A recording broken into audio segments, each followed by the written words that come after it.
ফুলকিতে পা রাখছে এবার দাপুটে খলনায়িকা, হু হু করে বাড়বে টিআরপি। স্টার জলসার রাঙ্গামতি বর্তমানে জি বাংলার ফুলকি সিরিয়ালকে জব্বর টক্কর দিচ্ছে।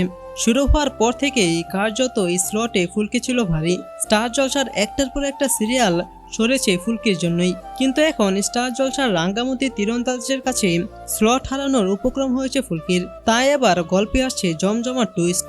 সেই টুইস্ট নিয়ে বহু সময় পর পর্দায় ফিরছেন জনপ্রিয় খলনায়িকা। তিনি কে জানেন? বহু সময় পর ফুলকি ধারাবাহিকের হাত ধরে আবার টেলিভিশনে পর্দায় ফিরলেন সুস্মিতা রায়। জি বাংলাতে এই যোগমায়া সিরিয়ালে শেষবার দেখা গিয়েছিল সুস্মিতাকে। এই সিরিয়ালের পর মাঝে 8 মাস আর অভিনয় দুনিয়াতে ফিরে আসেননি সুস্মিতা।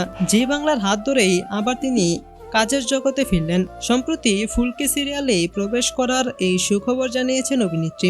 ইতিমধ্যেই শুরু হয়ে গিয়েছে শুটিং। বহু সময় পর আবার ক্যামেরার সামনে ফেরার সুযোগ পেয়ে খুবই খুশি সুস্মিতা। তিনি জানিয়েছেন, ফুলকিখন সবাই ছদ্মবেশ নিয়েছে, এরপর গল্পে এমন একটা মোড় আসবে যেটা হবে আরো জমজমাট। ঠিক তখনই বিশেষ একটি চরিত্রে গল্পে ঢুকে পড়বেন সুস্মিতা।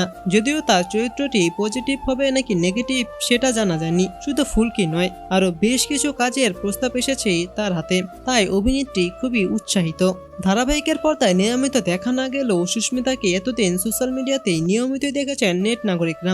আসলে তার একটি নিজস্ব ব্লগের চ্যানেল রয়েছে। নিয়মিত তাতে নিজের জীবনের নানা খুঁটিনাটি বিষয় নিয়ে আপডেট দেন অভিনেত্রী। কিন্তু এখন তো ফুলদমে আবার অভিনয় দুনিয়াতে ফিরছেন সুস্মিতা। এবার তার ব্লগের কি হবে? অভিনেত্রী অবশ্য বলেছেন, এতে বরং তার ব্লগিং আরো বাড়বে। শুটিং এর সময় কাজের ফাঁকে ফাঁকে তিনি এখন আরো বেশি বেশি ভিডিও বানাতে পারবেন। আগামী দিনে নিজেদের ভক্তদের আরো বড় চমক দিতে প্রস্তুত আছেন সুস্মিতা।